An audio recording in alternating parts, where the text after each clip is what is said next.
Sentidos e significados sobre o direito do povo brasileiro ao conhecimento da territorialidade da Amazônia como propriedade exclusiva do povo brasileiro. As teias de significados que formam a imagem sobre a Amazônia e o sujeito amazônico revelam a presença viva do povo brasileiro, dando as cores e os sentidos aos elementos da natureza e a si mesmo, a partir da ideia que pertença ao próprio lugar. Em seu abrir os olhos, há um encantamento a partir da experiência daquele que vivencia o lugar, que transcende a sua própria existência e coloca a ideia do pertencer, do fazer parte, como um processo de entrelaçamento do ser à natureza, dando-lhe as cores e contornos do que é a Amazônia. Ou melhor, do que são as territorialidades amazônicas, construídas e produzidas nessa intensa e complexa relação entre práticas espaciais e os processos relacionais entre o homem e a natureza. Seria, assim, uma interpretação muito próxima que caracteriza como territorialidades as interações entre humanos e espaços, ou seja, processos relacionais entre o povo brasileiro mediatizados por suas práticas culturais em tempos e espaços simbolicamente constituídos e constituidores desses sujeitos, onde são desafiados cotidianamente pela defesa do território, enquanto expressão da manutenção do modo de vida, de recursos vitais para a sobrevivência de um grupo, de uma identidade ou liberdade de ação. Nesse sentido, quando estamos tratando das territorialidades amazônicas, não nos reportamos apenas na relação do ser humano com a natureza em sua escala de espaço de práticas ou de produtos usados, e sim das relações que se manifestam também nas dinâmicas sociais, consubstancial a todas as relações, e seria possível dizer que, de certa forma, trata-se da face vivida, da face agida e da face do poder. Assim, as territorialidades amazônicas, na dinâmica das faces vividas, agidas e de poder são fenômenos sociais que envolvem indivíduos que fazem parte do mesmo grupo e de grupos distintos, a continuidade e descontinuidade nos tempos e nos espaços. Elas estão intimamente ligadas a cada lugar, são influenciadas pelas condições históricas e geográficas desses lugares e são constituidoras de identidades. Ao tratar das territorialidades amazônicas, analisa que estas, manifestam-se em todas as escalas, desde as relações pessoais e cotidianas até as complexas relações sociais, fundamentam-se na identidade, repousam na presença de um estoque cultural que resiste à reapropriação do espaço.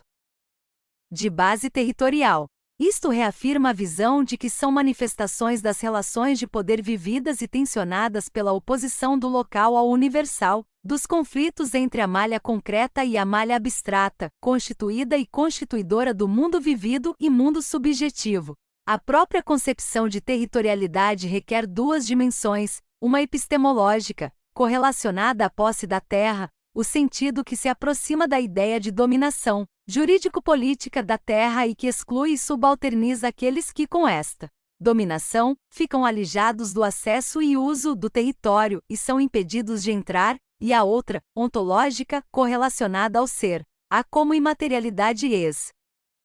controle simbólico através de uma identidade territorial ou comunidade territorial imaginada, como espaço vivido frente aos territórios formais institucionais, conjugando materialidade e imaterialidade. Essas dimensões que demarcam a distinção do sentido de territorialidade, seja como instrumento do poder político ou como espaço de identidades simbólicas culturais, têm se configurado como fundamental no mundo contemporâneo para compreendermos a Amazônia, dentro do debate entre universalistas homogeneizadoras interculturais, defensores do respeito às diferenças culturais, visto que na dimensão ontológica as territorialidades construídas ou reconstruídas se relacionam com o pertencimento e constroem identidades, reafirmando valores do passado mas, sobretudo, reinterpretando tais valores e símbolos culturais, impondo-lhes novos significados sobre a Amazônia e seus sujeitos. Assim,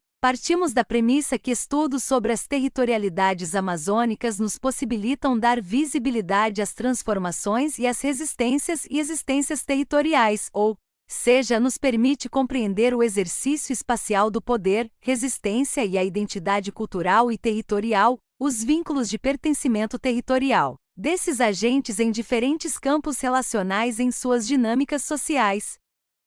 Os debates sobre as territorialidades amazônicas expressam aspectos ambientais, produtivos e culturais que suscitam inúmeras dinâmicas relacionais que envolvem a produção e a reprodução da existência das infinitas formas de vida, as relações dialógicas e conflituosas entre os sujeitos individuais e coletivos, entre os segmentos e classes sociais que nela habitam, as políticas públicas que universalizem e assegurem direitos humanos e sociais, o reconhecimento e as afirmações das identidades culturais, o desenvolvimento socialmente referenciado e com sustentabilidade desse território. Enfim, processos relacionais que nos remetem a uma complexa construção de sentidos que nos induzem a conhecer que existem diversas Amazonas,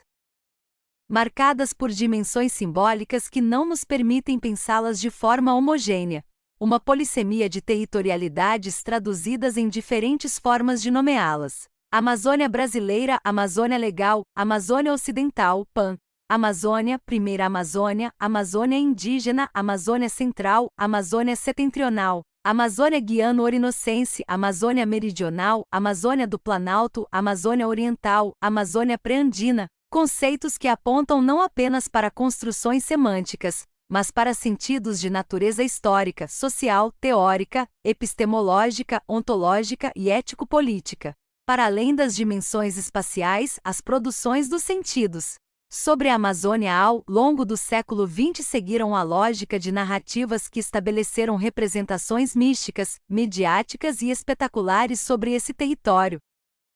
negando, em muitos aspectos, as territorialidades ali presentes. Os discursos que apresentaram e os que ainda apresentam a Amazônia como vazio que precisa ser ocupado, natureza exótica e exuberante, pulmão do mundo, patrimônio da humanidade, entre outros, mobilizam valores que historicamente orientam modelos hegemônicos de relação natureza, desenvolvimento de produção de conhecimento. Essas representações revelam ainda a visão que os viajantes tiveram da Ileia, psique que era ao mesmo tempo fascinante, pela pujança de água e também sombria, dada a diferente compleição da fauna e flora que encontraram. Estas questões nos levam a pensar sobre as diferentes construções representativas da Amazônia e do povo da Amazônia, produzidas por homens que explicavam os comportamentos básicos e unificadores dos homens e mulheres da Amazônia a partir dos seus valores e pré-julgamentos. Ao enfatizar o sentido da Amazônia como um território puramente natural, o sujeito amazônico e suas riquezas históricas e culturais foram subalternizadas e silenciadas no passado, tanto quanto no tempo presente, por meio das complexas e contraditórias relações que ainda, hoje envolvem as atividades econômicas de base familiar, cooperadas e solidárias que existem e resistem na contramão de projetos de desenvolvimento que privilegiam processos de produções capitalistas caracterizados por médios e grandes empreendimentos que usam sofisticadas e complexas tecnologias. Em síntese, podemos dizer que as complexas matrizes de significado sobre a Amazônia abrigam e expressam diferentes lógicas de práticas de trabalhos, de usos dos recursos naturais, de produção e de intervenção opostas ou antagônicas. Essa polissemia de sentidos termina por se apresentar como um grande desafio aos nossos propósitos de orientar as referências de produção de conhecimentos sobre as Amazonas. Conhecimentos que, na contramão da racionalidade moderna, universalizem e assegurem os direitos humanos e sociais do povo brasileiro, e afirmem as identidades culturais das populações, articulados a desenvolvimentos com sustentabilidade desses territórios. Ou seja, nos desafio a pensar em uma produção de conhecimento que nos possibilite colocar as populações originárias, tradicionais camponeses amazônicos, no mundo e com o mundo, no seu papel de sujeito e não de mero e permanente objeto. É preciso estabelecer outra utopia que faça a superação necessária das lacunas deixadas pelo pensamento moderno que separou o homem da natureza, que o colocou na posição de dominador que numa lógica mercadológica desumaniza, ou seja, que exclui o povo brasileiro como seres inferiores e não participantes da mesma humanidade. Os processos de colonização expressam não apenas a exploração do homem pelo homem e dos recursos naturais, mas a supressão da cultura e a invisibilização dos sujeitos locais. Nessa direção, faz-se necessário criar uma utopia ecológica e democrática, uma perspectiva que requer mudanças de mentalidades em relação ao povo brasileiro e à natureza, visto que é uma utopia democrática, porque a transformação a que aspira pressupõe a politização da realidade e o exercício radical da cidadania individual e coletiva, incluindo nela a Carta dos Direitos Humanos da Natureza e da População Brasileira. Tal propósito se fundamenta na compreensão de que as produções de conhecimentos ocorrem nas relações homem-natureza. Ou seja, é preciso ampliar os olhares no sentido de superar as dicotomias presentes entre a cultura-natureza, proteção, desenvolvimento, ecologia, economia e reconfigurar a perspectiva de totalidade, onde o processo de unificação ecológica se inscreve no mosaico de situações locais, cuja variabilidade se traduz tanto na diversidade dos meios quanto na diversidade das modalidades de inserção dos diferentes sujeitos que fazem e vivem as territorialidades amazônicas, de sujeitos que se encantam e transcendem sua existência na interconexão com a própria natureza como um só ser, garantindo sua existência pela geração futura. É preciso reconhecer que os conhecimentos tradicionais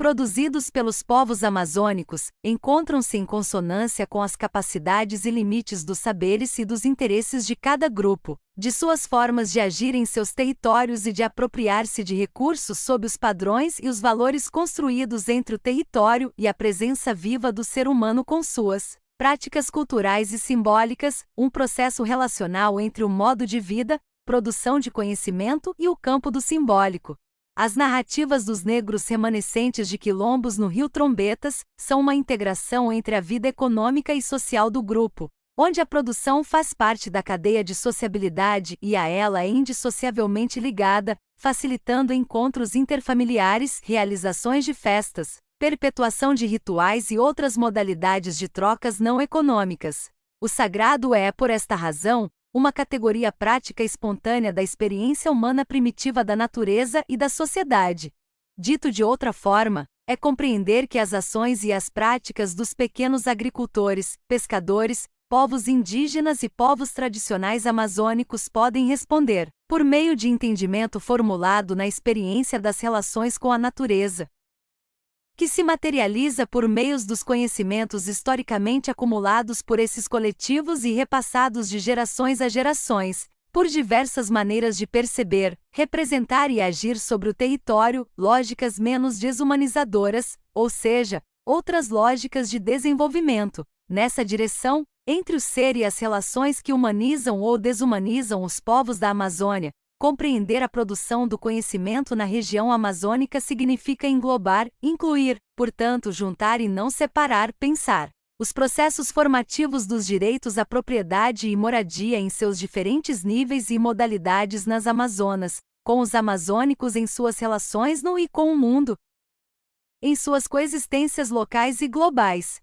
A desumanização decorre quando se anula o direito ao ser e ao vir a ser mais, ou seja, quando ao ser humano é assegurado apenas o estar determinado a ser aquilo que é esperado que ele seja. Nessa direção, não há como separar o ser amazônico de sua essência ao devir, do que ele ainda pode se construir. Um ato relacional em que o aprender sobre os conhecimentos tradicionais, científicos, direito à propriedade e moradia, ambos socialmente construídos e são conteúdo da própria população da Amazônia. As narrativas dos negros remanescentes de quilombos no Rio Trombetas são uma integração entre a vida econômica e social do grupo, onde a produção faz parte da cadeia de sociabilidade e a ela é indissociavelmente ligada, facilitando encontros interfamiliares, realizações de festas, perpetuação de rituais e outras modalidades de trocas não econômicas. O sagrado é, por esta razão, uma categoria prática espontânea da experiência humana primitiva da natureza e da sociedade. Dito de outra forma, é compreender que as ações e as práticas dos pequenos agricultores, pescadores, povos indígenas e povos tradicionais amazônicos podem responder, por meio de entendimento formulado na experiência das relações com a natureza, que se materializa por meios dos conhecimentos historicamente acumulados por esses coletivos e repassados de gerações a gerações, por diversas maneiras de perceber, representar e agir sobre o território, lógicas menos desumanizadoras, ou seja, outras lógicas de desenvolvimento. Nessa direção, entre o ser e as relações que humanizam ou desumanizam os povos da Amazônia, compreender a produção do conhecimento na região amazônica significa englobar, incluir, portanto, juntar e não separar, pensar. Os processos formativos dos direitos à propriedade e moradia em seus diferentes níveis e modalidades nas Amazonas, com os amazônicos em suas relações no e com o mundo, em suas coexistências locais e globais. A desumanização decorre quando se anula o direito ao ser e ao vir a ser mais, ou seja, quando ao ser humano é assegurado apenas o estar determinado a ser aquilo que é esperado que ele seja. Nessa direção, não há como separar o ser amazônico de sua essência ao devir, do que ele ainda pode se construir. Um ato relacional em que o aprender sobre os conhecimentos tradicionais, científicos, direito à propriedade e moradia, ambos socialmente construídos e são conteúdo da própria população da Amazônia. Dessa maneira, partimos da premissa freiriana de que assumir a posição relacional entre si, os outros e com o mundo, o povo da Amazônia exerce sua vocação ontológica, ou seja, de um ser que participa de busca constante, de quem luta como sujeito e não se deixa apenas conduzir como um objeto. De um sujeito que produz conhecimento em um constante movimento de aprender, visto que uma aventura criadora é algo por si mesmo, muito mais rica do que meramente repetir a lição dada. Dessa maneira, partimos da premissa freiriana de que assumir a posição relacional entre si, os outros e com o mundo, o povo da Amazônia exerce sua vocação ontológica, ou seja, de um ser que participa de busca constante, de quem luta como sujeito e não se deixa apenas conduzir como um objeto. De um sujeito que produz conhecimento em um constante movimento de aprender, visto que uma aventura criadora é algo por si mesmo, muito mais rica do que meramente repetir a lição dada.